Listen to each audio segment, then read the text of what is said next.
And welcome to Libertarian Counterpoint. I am your host, James Just, and with me today is Jason McPhee from the Knuckleheads of Liberty.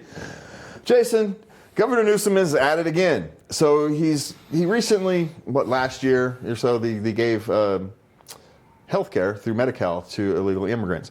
Now this year, they're trying to keep it, but he's also trying to walk some of it back. And they're playing games again here, Jason, because he found out that there were, $12 billion in debt, which means it's probably closer to 20, the way California math goes.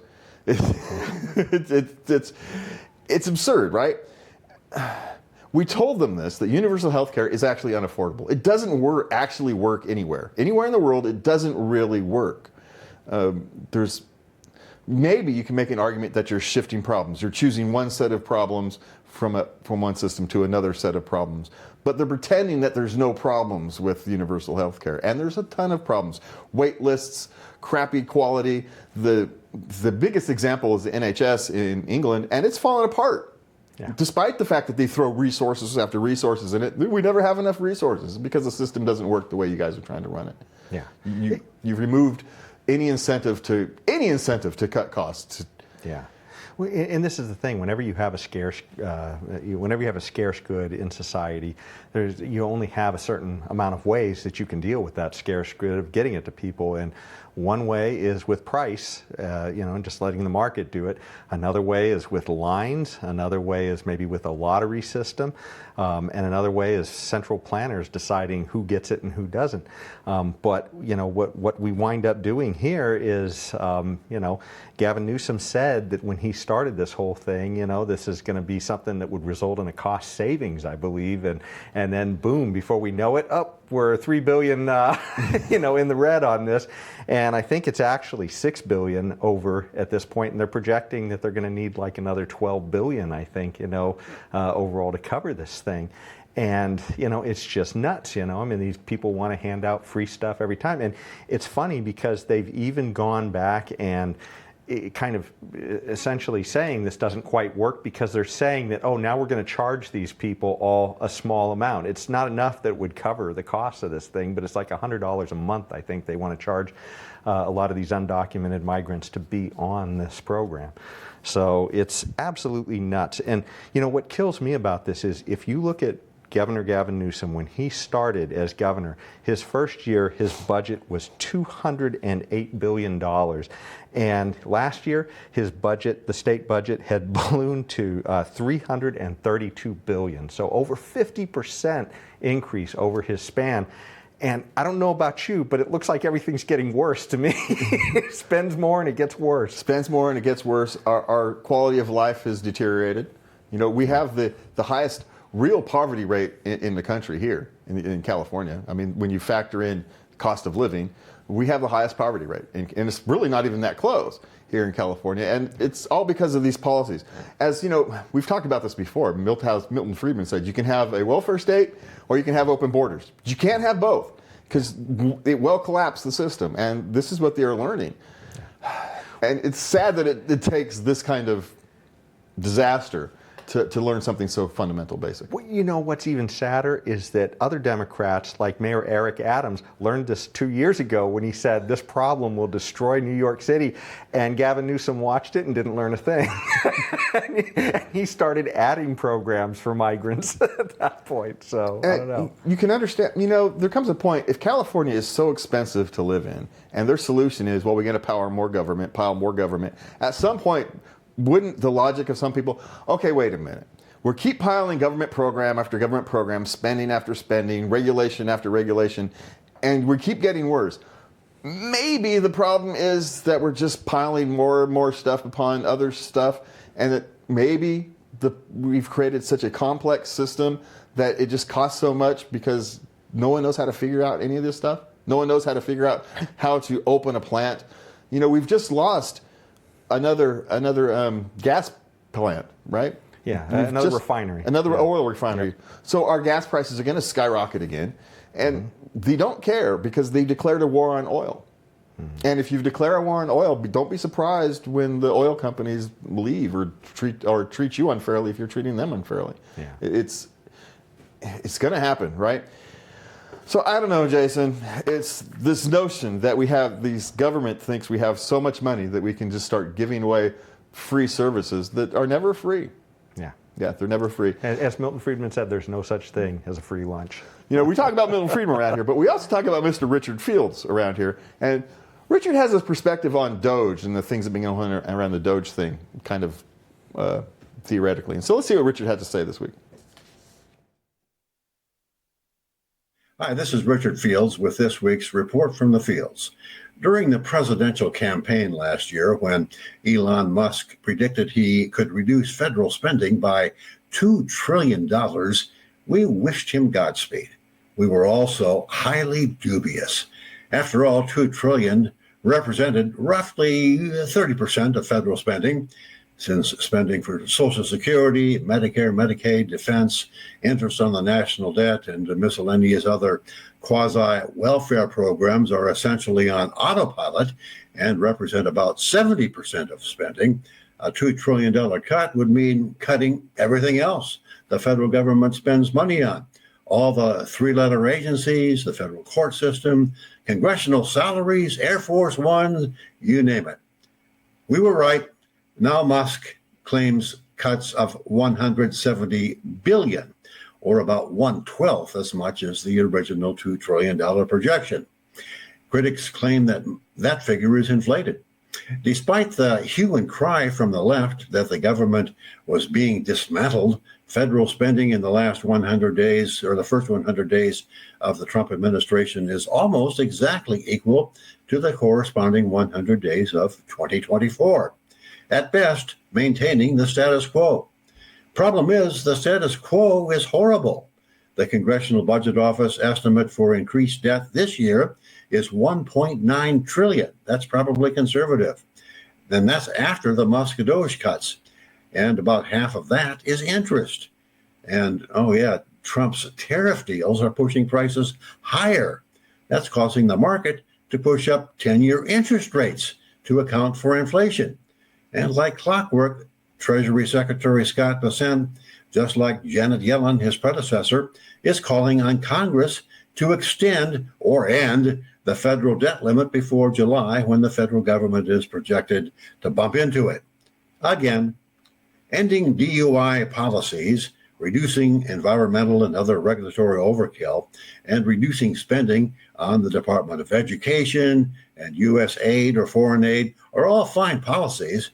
Doing so through executive orders rather than congressional action is constitutionally questionable and won't last. Eventually, the Democrats will nominate someone less senile than Joe Biden or more intelligent than Kamala Harris and get them elected. And all those executive actions will be reversed overnight. Congress created our federal healthcare monster and the Department of Education. It's not coincidence, it's causal that inflation in education and healthcare have far outpaced inflation in the rest of the economy. It's also causal that the quality of healthcare and education have both declined. Both houses of Congress are controlled by Republicans. They could simply repeal Obamacare and LBJ's monsters, Medicare and Medicaid, and Jimmy Carter's Department of Education. In short order, we'd have much better market-driven health care at much lower prices. And student test scores would start to increase again, and the federal budget would be much closer to balance. Will that happen? Of course not. Republicans would much rather campaign against waste, fraud, and abuse than actually eliminate it. After all, they have re-election or lucrative jobs working for lobbyists for pharmaceutical and other regulated companies to worry about once they leave office. It will take a fiscal crisis the size the Peronis created in Argentina before Congress or the voters do anything about our inherent structural problems. Then, if we're lucky, we'll get a true libertarian like Javier Milei, or if we're unlucky, we'll get a Hugo Chavez and go the way of Venezuela. Are you feeling lucky? That's this week's Report from the Fields. I'm Richard Fields. See you again next week. I don't know, Jason. Argentina is starting to look pretty good right about now. You know, He is literally the only libertarian president out there who's literally done the hard cuts that people need to do, and they're actually having success. I mean, this should be a flashing sign that this is what we need to do, and yet nobody still has the strength to do those cuts. So yeah, and sadly, if the lesson you're going to learn from that is that things have to be an abject disaster before people are going to be willing to take up freedom as the solution. Yeah. Is that the lesson that Argentina has taught us? That it literally has to become a literally objective disaster before people are willing. And we've seen that there's lots of disasters around the world and people aren't willing to go to freedom to solve these problems. So it's not even a universal truth. It's a chance. Yeah, I think it was very true what Richard said there, that it's a gamble and we could get a Hugo Chavez, and I think that's actually more likely because there's an awful lot of people who believe in socialism, and Well, even if they don't believe in socialism, they believe in central control. Yeah. And if you believe in central control, you're going to end up with someone like Hugo Chavez eventually. And if maybe it's not, maybe Trump is, you're going to end up with someone like Trump or Chavez, right? Take your pick. You're going to end up with someone who doesn't actually believe in freedom, who believes in some form of control. And yeah, where's that going to end us? So we're going to move on here, Jason. House Republicans are about to kind of, well, I don't know if they're actually about to deal the big Medicare cuts. I don't even know who to trust and kind of analysis to trust. But what I can say is that the left, at least the media left, is all very afraid of what might happen if people get freedom returned to them. If we start taking away these government programs, we start taking away the incentives to people to use government programs and create a freer way of, in this particular case, getting health care. What are they really afraid of? Are they afraid of actually free market success? Yeah. Are this far left afraid of free market success because then their justification for their big government goes farther and farther away? Well, and this is the point. I mean, this stuff is not free. We are piling up a huge bar tab here on all this stuff, and it is $37 trillion right now, and we aren't even closing the budget deficits. I mean, we're still piling on more debt onto that $37 trillion. And as that debt grows, it means the interest we pay becomes a bigger and bigger part of our budget every year, which means those services are going to have to shrink. And we're literally just stealing wealth at this point from our grandchildren. It's absolutely, who knows, maybe not even just our grandchildren, because at this point it's getting pretty serious at $37 trillion. It might be our children as well. Our children, our grandchildren, our great-grandchildren. We've seen this is what happens in Europe, right? When governments siphon off a lot of money, they don't just siphon off the money, they siphon off the desire to create more. And that's why Europe has been stagnant the last decade, and the United States has essentially doubled the growth rate of Europe, because we still have the desire for freedom, the desire for growth, and the ability to go out there and do it. We haven't killed that in our culture yet, and I think that's actually the bigger danger of the big government of where the centralized authority takes control and care of so much, is that it actually sucks the desire and the innate desire for people to go out and create and build things. Yeah, there's such a difference between top-down planning and bottom-up solution to the market, because the bottom-up solution to the market is me and you and all of the purchases we make and all of those decisions playing out to make solutions that everybody needs. Whereas a planner, there's a starvation of information going on there, because there's no way that planner knows all the different things all of us need, and so those solutions will become inferior. Yeah, there's the desire to centrally plan things. It's a lot of people are afraid of freedom because they're afraid that things bad might happen. But those bad things you're afraid of are happening now, with this big control of government, with government everywhere. Those bad things that you're afraid of are already happening, and so you're getting those, and you're losing freedom at the same time. So you're not actually solving the problem. You're not actually solving the things you're afraid of, and you're creating other problems by not embracing freedom and allowing. Free markets are messy. Free markets don't solve every problem, but free markets don't pretend to. But the big government, the people who believe in centralized control, they do pretend to solve all the problems. This policy will solve these problems. No, they don't.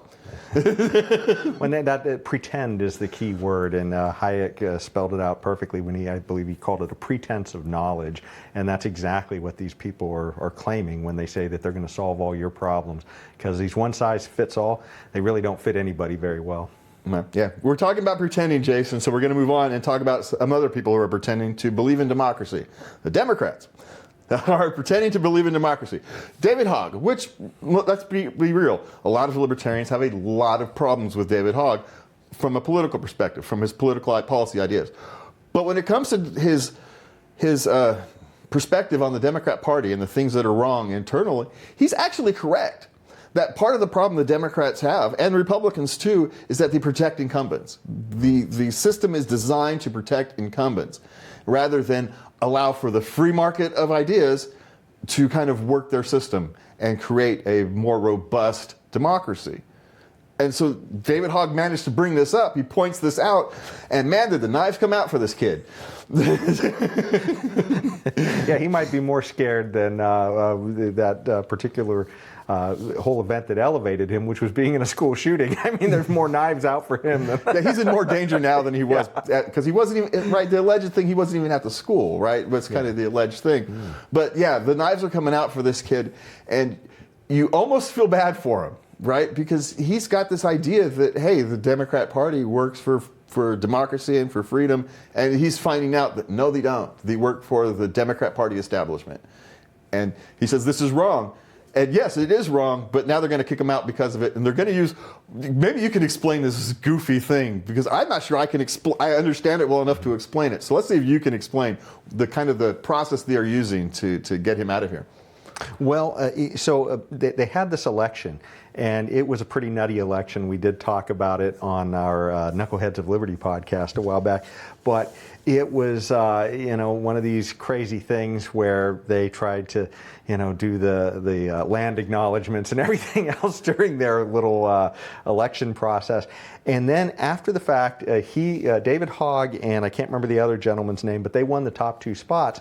And then afterwards, somebody comes along and says, a woman, and she says that, well, because they combined two of the questions, the process was unfair to women, or it was biased toward men, and therefore they should redo the election, which is exactly what they're redoing now, which is just nuts. I mean, I thought we were all about saying that people were equally capable, and because they combined two questions that somehow favored men, I didn't know that was a certain thing power that I had as a man to be able to answer a combined question better than a woman. Well, this is the problem when you convolute your election process. They've convoluted their election process to include some what essentially is DEI. Right, into the election process, and made it this convoluted thing. And so now it's so convoluted that people can't understand it, and that inability to understand it is now reason to go redo it. And it's just because he said things that the establishment doesn't like, and so they're going to find a reason and a way to go in there and try to get him out. And we all know this, that the Democrat Party is not a democratic institution. It's just not. Now, according to the law, they are allowed to operate as they wish. But if I were someone who is donating money to the Democrat Party, and I was a registered member of the Democrat Party, and I was, I would be highly upset that how they run things. Yeah. And it's funny too, because David Hogg, and I don't agree with his politics, but he is doing the things that the Democrat Party actually needs to do if they want to be more successful. He is going and he is having debates with people. He is getting out there with people who are not in the same political ideology. And that's part of the Democrat Party's problem right now, is they're an echo chamber. And he actually, I think he realizes that. And so, and they can't handle the fact that he's gone outside the echo chamber. Yeah, we disagree with his politics, but his analysis of the problems inside the Democrat Party are spot on. They are spot on right now.